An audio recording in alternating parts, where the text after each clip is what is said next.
Shana Tova. I heard a wonderful Dvar Torah from Rav Henkin about Rosh Hashana that I want to share with you. We're all familiar with the Gemara that talks about Rosh Hashana, the Day of Judgment, with three books, as it were, open in front of the Holy One, blessed be He. The book of the Tzaddikim, the righteous, and everyone who has more mitzvot than sins gets sealed on Rosh Hashana straight away in that book. And on the other end of the scale, the book of the Rishaim, the evil. And someone with more sins than merits also gets sealed straight away on Rosh Hashana. And then there are those who are in the middle, 50-50, perfect balance. Those people, says the Gemara, are left in abeyance, hanging and waiting till Yom Kippur. At this point, Rav Henkin points out that we see that a 50-50 is not enough to tip the scales and put you with the evil people. But it's also not enough to get you into the book of the Tzaddikim. Continues the Gemara and says, what happens to those Beinonim on Yom Kippur? If they've added one more mitzvah, then they get sealed with the book of the Tzaddikim.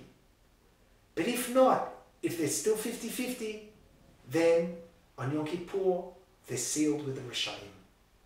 And ask Rav Henkin, Ma nishtana? What's the difference? They're exactly the same. They didn't change at all. They're still 50-50. 50-50 on Rosh Hashana kept them out of the book of the Rishaim. Why should 50-50 on Yom Kippur put them in with the evil people? And Rav Henkin answers that that's exactly it. Nothing has changed. They're exactly the same. Someone who's gone through all of Rosh Hashana, heard all the shofar, the 10 days of repentance, Aseret Yemei Teshuvah, Yom Kippur, and it didn't move them to make a change, to add another mitzvah, that ambivalence itself is a sin. And that's what seals their fate. I believe that from this we can learn a very important lesson for ourselves. There could be two Jews who on the graph, on the chart, are standing in exactly the same place on Rosh Hashana, exactly halfway. But those two Jews are as different as night and day. One of them is halfway because they're on the move up and they've only reached half their journey.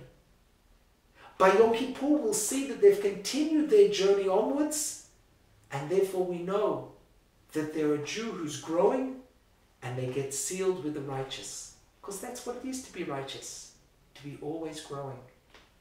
And the other person who's exactly the same place in the chart, they're 50-50.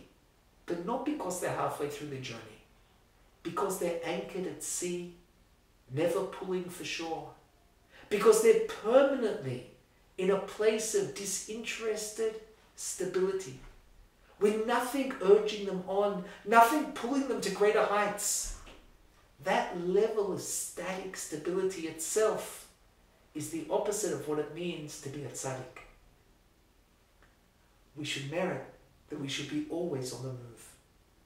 This year in Nishmat, as we begin the year with our new campus and the 2 higher floors, Nishmat's moving up and up, physically and spiritually, with more students, the Beit Midrash alive with an ever-growing Torah.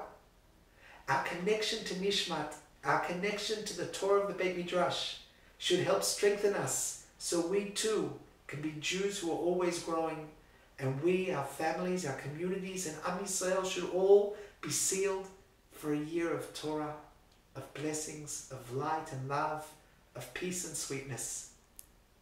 Come to the Beit Midrash in Nishmat. We'll learn some Torah together. Shana Tova u'metuka.